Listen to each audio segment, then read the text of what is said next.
So we're at the Business Wealth Summit, and I'm speaking to one of the co-founders, Gordon. And he's just going to talk a little bit about what the Business Wealth Summit is all about. So tell me. Awesome, thank you, Cherene. The Business Wealth Summit, it's a place for entrepreneurs to come together and meet. It's an amazing day for learning, networking, and fun. So for anybody who wants to create influence, impact, who want to make a lot of money, this is definitely the place they want to be.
So I am a fourth generation entrepreneur. My parents migrated to Canada in 1972 and they started a restaurant and a baking business. So they started a Jamaican beef patty business and I was 4 years old on the assembly line making those patties so that we could funnel 7-Eleven's demands. Wow, so here you are, like how old? 4 years old, already in the restaurant doing things. And so how did you get into consulting and real estate? So it's a long story, but we'll kind of sum it up. So I grew up in an 8-bedroom house and my parents migrated from Calgary, Alberta to Toronto in the 90s. And we downsized for economic purposes to a 3-bedroom apartment. So I found myself consistently trying to rearrange this oversized furniture in this apartment, and it was like a fixation of trying to get 3 pieces and an 8-seater dining table to fit in this small space. One day I went over to my girlfriend's house, and when I seen the way that her mother had this apartment laid out, the tapestries, the furniture, all that stuff, I felt like I was in the Ritz-Carlton Hotel. It was beautiful. Like, she even had a fireplace in this apartment. And I fell in love with the fact that we lived in the same building, the same layout, but the way that her space looked was just dramatic.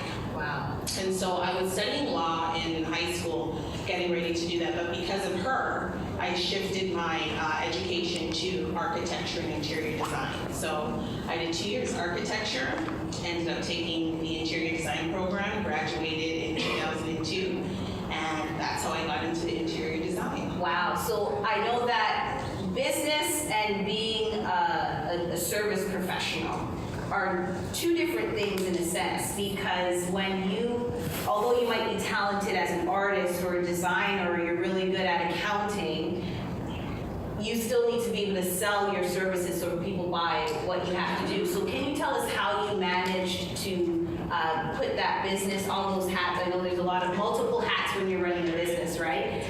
What did you do to have success right out of the gate of school? So I graduated and I applied for a boutique firm in Burlington. And it was great. The interview was great. I was very excited. I was going to be working for a very top design firm in Burlington. Got the job, and then she stuck me in the fabric room as a junior designer. I was doing all the work, but I wasn't getting the credit for it. And it quickly dawned on me, day in and day out, as I drove every day in this traffic, why am I doing this? This is not fulfilling my purpose, and I definitely have to channel something that's going to be better for me. So I was very ambitious. I went to University Avenue. I incorporated my business, and I started my own firm. And everything was going good, and then I realized you have to have systems and processes in place. And why is that? Why was systems and processes becoming something that was important to you? So as you get busier, you get one consultation, you're good, then 2, 3, 4, and you start to get busy. And if you don't have a system in place in order to funnel that business, that's where the overwhelm and the burnout comes out. So I was getting very busy business, but I didn't have systems in place to be able to say, okay, so after I meet with them, this is going to be the step that I take, and I didn't have a good follow-up system. And so there was a little bit of remorse, starting to question myself. Was this self-employment the right thing for me? Mm-hmm. But as I pressed the pause button on my business, pressed the reset button, and got things implemented and in place, things started to run smooth, and that's where the success came. And did you have any fear in pressing the pause button? Because I think one of the thought processes of someone that's bringing in a lot of business is, well, I got to keep going because if I stop, my business stops. What was the shift in your perspective that allowed you to, peacefully stop and put in all of these processes, procedures? Like, I know when people work with you, they come away with a whole binder of how to run their business so they can, so what was it for you that you were thinking in that moment? So my thing was getting that feeling of the remorse that I had working at the job, right? Because if the job is just redundant and repetitive, but she had a system, so did it mean now that I was gonna have to stop my business to go and work for someone else?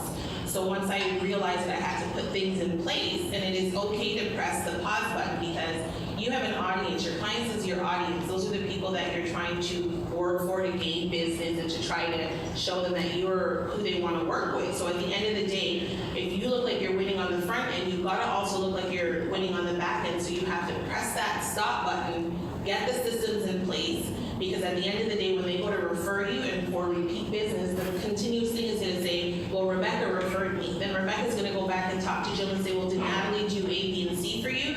And if she says, no, she didn't do that for me, she did that for me. Yeah. And so your reputation is also on the line. So that's where it came in for me to press that pause button and do what I had to do. And it's interesting because in the startup processes of a business, sometimes we don't think about these things. We're just really hungry for the next client or the next job that we're going to work with, but we don't really think about, well, what's going to happen beyond this person I'm working with. So what's interesting is we were talking behind this backdrop of the show, and we were talking about that monkey wrench that kind of got thrown into the mix, that surprise. Yes. Tell us about that. So as my business was booming and operating successfully, I got a surprise. So I was having my son, and I had to start planning for motherhood, so it was different, right? You always want to be in control of your business, but then when children come in the mix, it's like the monkey wrench, like you say, and it's either, I don't think any lubrication, nothing like that to help the system keep going. When a child comes, they become your center focus. Right. So he was born in 2006. And I had to, again, press that pause button and reinvent the wheel again. So can you share with us, because how many of you are mothers, are parents in the crowd, right? Yeah? Okay, good. And a part of the reason why we get into business is because we have that flexibility for our life and for balance with our children. So can you share with us how you now shifted and pivoted so that these systems or processes that, you are for you, the central component of your business, how that worked for you? Well, I think the first thing that happened was, as I found out that I would be expecting a child, there was a consistent friend in the picture saying that I don't think that you're going to be able to manage a business and be a parent. The naysayer. The naysayer, right? Yeah. So at the end of the day, that negative thing can start to eat in your mind if you allow that person to rent space in your head to tell you that you can't do it. So you have to be aware of your circle and the people who are for you and who are against you. So what ended up happening was, I remember coming from the OBGYN one day, and I called my husband and I said, I think I'm gonna close the studio down. And he was like, why? And I said, well, I just don't think I can do it because I allowed that person to get into my head and tell me that. But once you have a passion and a desire for something that you are trying to do or accomplish, or that you are doing and you're in your presence and you're known, you might have a setback. It's like taking the GPS and navigating. We all rely on that GPS to get us where it is that we have to go, but are you ever using your GPS and it starts to say recalculating because you've gone off course, right? So I had gone off course, but as my son was born and I knew within myself that this is what I was destined to do and I needed to stay present in my industry, I had the business at home, he was born, and I looked at my systems. I said, well, you have all of this in place. So what's the difference with incorporating feeding time? Because I really wanted the nanny, but I couldn't afford the nanny, so I relied on the regular daycare system. And I knew I needed to pick him up at 6. So I just figured out ways to be able to incorporate working and being a mom, using the facilities and the systems that I had in place and how I could leverage it. And I grew my business again. I started going to networking meetings, getting out there. I started hosting my own networking events. I would run into colleagues from school that I went to school with, or colleagues that I ran across in past work. And they were asking me, like, how are you being a mom, running a business, operating and doing all these things? And that's when it hit me that I was in my now and in my passion. So I started my consulting business, and that's how I started consulting with everyone in the industry and helping them build a business. Wow. So that's incredible because you managed to ease yourself into this flow. And if you know Natalie, she's a designer and she looks amazing always. Doesn't she look good? Just give us some but when she's really good because she has timers, systems, clockwork, and when things are, when you have a well-oiled machine, well-built vehicle, all you have to do is just drive, right? So that's amazing. So let's just go over to our audience here.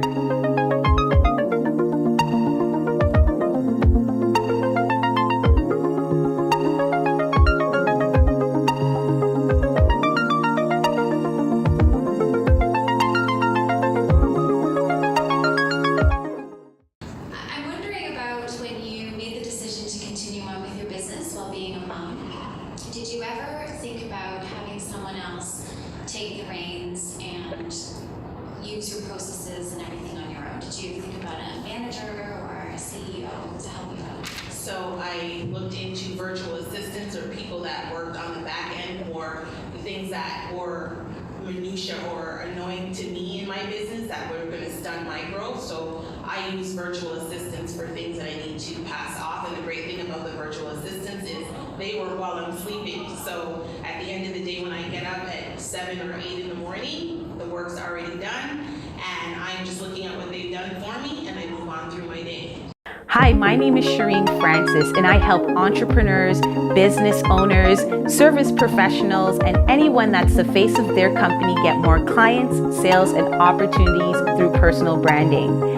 Connect with me at ChereneFrancis.com for your personal branding kit, or contact me for a complimentary consultation to create more influence, impact, and income.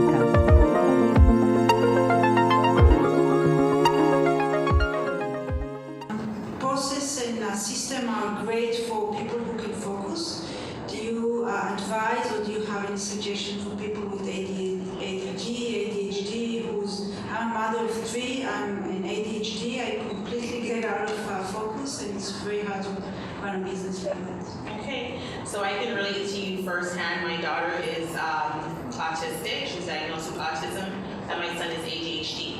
What I do for him is timers. So even for us in our business, if you spend too much tasks on things or your focus might be redirected, so depending on your business, we need to look at your time management and versus your productivity, and then we need to break it down to be able to see how long your attention span can be focused on one thing, and then that's where contracting out your work comes into better place. So there's places like Fiverr.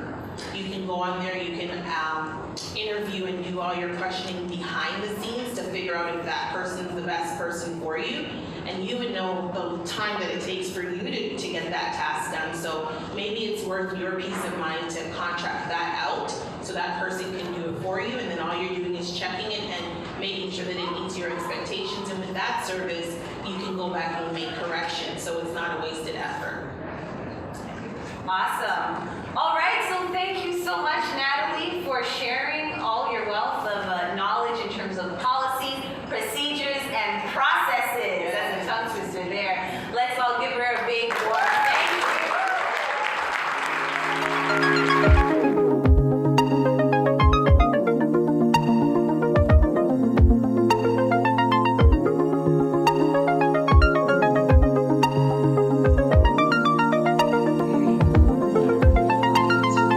you. Well, thank you. Give yourself a hand, ladies and gentlemen.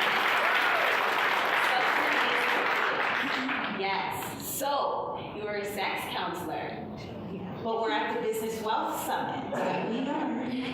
Okay. So first, let's talk about how you got into what you do.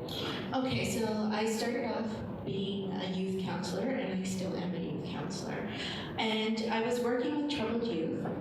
And when I dug deep to find out what were the precipitating factors on why these young people were having such a hard time, it was their home dynamics. It was their parents not being happy with who they are, and really their mothers not being happy with who they are, being overwhelmed with business, overwhelmed with their other children. So I dug deep to find out what it was that I needed to do to help these women bring back their confidence, bring back their self-esteem, and to have them push forward to be successful in anything they do. So then that's when I decided, Cherene, that I was going to be a sex counselor and helping women find their sexy back. Wow. So I get that because after you have the babies and the body changes and a lot of other dynamics happen in the home, like Natalie just spoke about, Absolutely. things change, the dynamics change, the relationship changes. Okay, so now why are we talking about sex in the context of business? Why would we need to pay attention to that? Oh, this is very important because sex and love are the most important and most powerful energies that we as beings set forth. So it's very, very important that we channel that energy and put it towards other things in our fields that we want to succeed in. Right. And so, and this is not uncommon to talk about No, it's because we have, Gordon, you still have copies of the Think and Grow Rich book back there, but there's actually a chapter in the book, if you've read Napoleon Hill's Think and Grow Rich, I believe it's the last couple of chapters where he talks about sex transmutation and this whole philosophy of bringing this sort of Energy. right into what it is you do, your creative process. Can you share with us how that looks? How does one transmute sex energy into their business, and why would somebody want to do that? Okay, so with the sex energy, you're not talking about the action, the act of sex. You're talking about the energy that comes from that emotion. When two people are intimate, there is a strong energy there. And that is the energy that you want to take to move forward into your business. So you want to dig deep and find that energy and push it right to where you need to be successful. So what does that look like? Let's talk about maybe in a context of someone going on stage or speaking. If someone is looking to transmute this type of energy, how does that look like for them on the stage? Well, first they have to find where that energy is coming from and then move it towards where it needs to go. So you would take deep breaths, find out what it is that you want to do and move forward with that. You would brace yourself, look at yourself in the mirror, tell yourself how wonderful you are, gather that confidence. No matter how nervous you may be, as some of us may be at this moment, you need to channel that energy and make it your own. And that is how you make things possible. Right. So this is an interesting concept because I think when it comes to this energy, as you said, it's related to intimacy, connecting with someone deeply, building rapport, understanding. human behavior and engaging with that. So a question I have for you is, how do we continue to interact, especially when we're in the marketplace with men and women? Especially, I think we have a lot of women in this crowd, how do we bring that energy to the marketplace and communicate with people in such a way so that we're very intentional with our communication, so we're not giving the message we don't want? Do we kind of get what I'm saying? Because I think some of us can do that, and it's very straightforward that we're just being passionate, or we're someone that's just friendly, but then sometimes the lines can get blurred. Yes, the lines can get blurry very quickly, and us, for women especially, being nice sometimes may look like we're flirting, and that is not what we're doing. What we're doing is gathering our strength to let you know that we are here, and we are ready to take charge, let you know that our business is successful, and that you need us to move forward for yourself. And that's how us women have to manifest this energy and just push it forward. Let it flow. Let it flow. And the other thing is that I'd like to speak on is that energy never dies. It never dies. It just changes direction.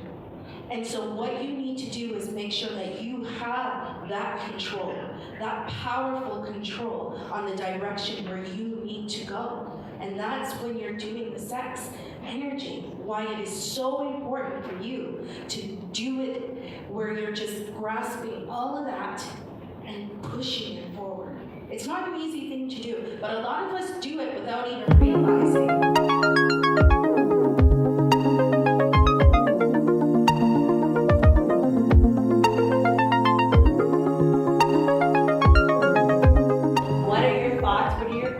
On this topic of sex transmutation and bringing this new creative and passionate energy into your business space.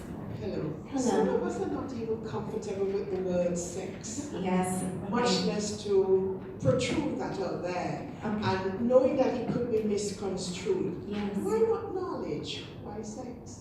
Because we're talking about energy and talking about the most important and the most powerful energy as beings have. And yes, knowledge is very important, but when it comes to energy and putting your focus on a certain goal, having that goal with sex energy, it makes it, it's like putting the icing on the cake to where you need it to be. What you have to remember too is that you have an intent, and with that intent, you're going to have an action. You're going to make your way to your intent. You're going to I'm stumbling on my words because I've got so much energy coming out of me that I just want you to see that it's so powerful that it will help you reach your goal.